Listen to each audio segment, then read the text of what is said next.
Vice President Kamala Harris touring Hemlock Semiconductor in Saginaw, Michigan today as she makes 3 campaign stops in the battleground state. Her GOP rival, presidential rival, former President Donald Trump, spoke last night before a packed house at Madison Square Garden. He'll hold a rally in Georgia in the next hour. Now, with just 8 days to go before Election Day, you have a new CBS News YouGov survey finding that there is a tie across the composite battleground states collectively, while Harris maintains a 1-point lead in a national vote preference. Joining me now to break it all down, the Republican mayor of Knox County, Tennessee, and 2021 WWE Hall of Fame inductee, Glenn Jacobs, better known to all of my wrestling fans out there as Kane. Mayor, it's great to have you. Thank you for joining the program. What do you make of how tight some of the polling has been, particularly within battleground states? I think that's just how this race is going to shake out. We saw the same thing in 2016, 2020. Back then, of course, it was going to be a landslide for Hillary Clinton in 2016. Didn't quite turn out that way. So I think that with polling, there's always the challenge of just what particular time and what issues, what questions are asked, and all of those things. But nevertheless, I think that we're seeing a lot of momentum in the Trump camp, and I think that the Harris camp is actually panicked about that at this point. Shouldn't he be further ahead given the issues that are on the ballot, like economy, inflation, immigration? Well, sure. Again, when you look at 2016, he was well behind Hillary Clinton. In fact, many pundits were saying that was going to be a landslide, and it wasn't. And this time he's actually closed the gap since then. So I think come Election Day, I don't think Trump ever polls really well. I think the most important in the final poll is Election Day, and I think he's going to do very well in that one. We were talking about his rally last night at Madison Square Garden. Elon Musk was speaking about cutting about $2 trillion from a $6.5 trillion bloated government, as many people would say. But do you think that that's realistic? Could someone really come in as a government efficiency officer and cut $2 trillion? Something's going to happen. We're on a completely unsustainable path here with spending. When we look at the debt, when we look at the amount of money the federal government spends, its budget compared to GDP, all of that is completely out of whack. So something has to be done. It would be politically painful, but if it isn't done now, it's going to be much more painful in the future. So that would be something I would definitely like to see, would be to see the federal government really pared back. What issue is top of mind for your constituents? For us, inflation in the economy, immigration, public safety, all the things that folks think about when you talk about government. Politics actually isn't that hard. People want good roads, they want safe neighborhoods, and they want good schools. And what we're seeing under the Biden-Harris administration is the complete opposite of that. That's why literally Vice President Harris has created a straw man to where she's running against her own record and saying, I'm not going to do those things when I get into office, but that's exactly what she's doing right now.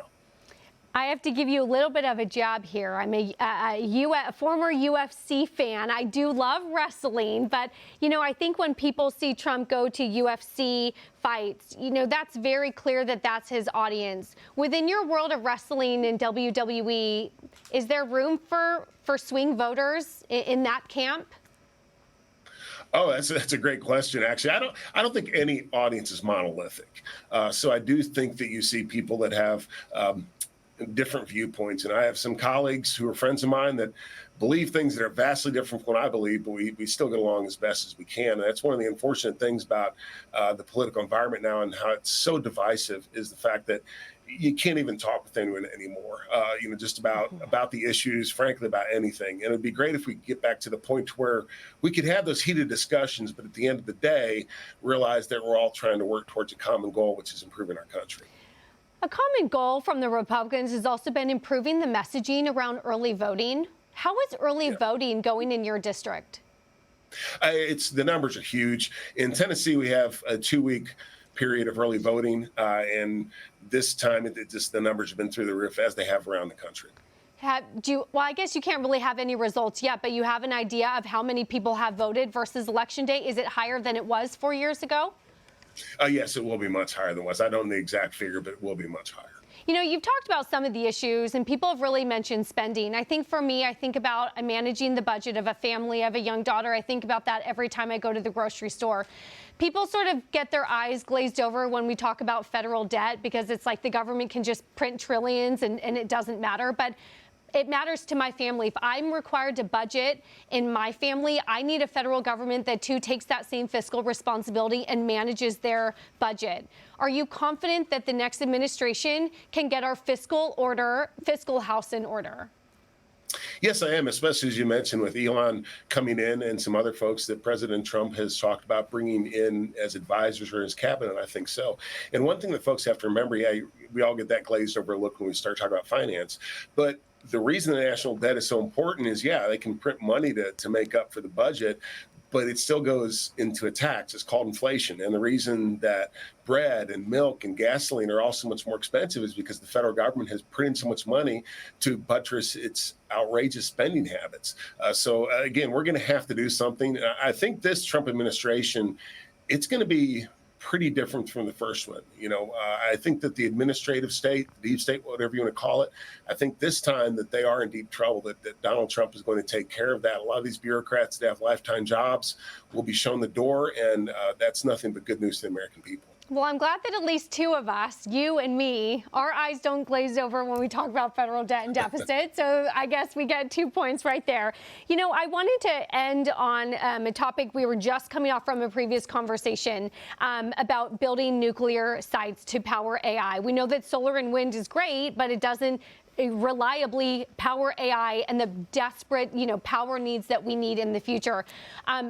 For your county, in your state of Tennessee, what are you guys doing to invest in nuclear and make sure that you can be an AI hub for businesses?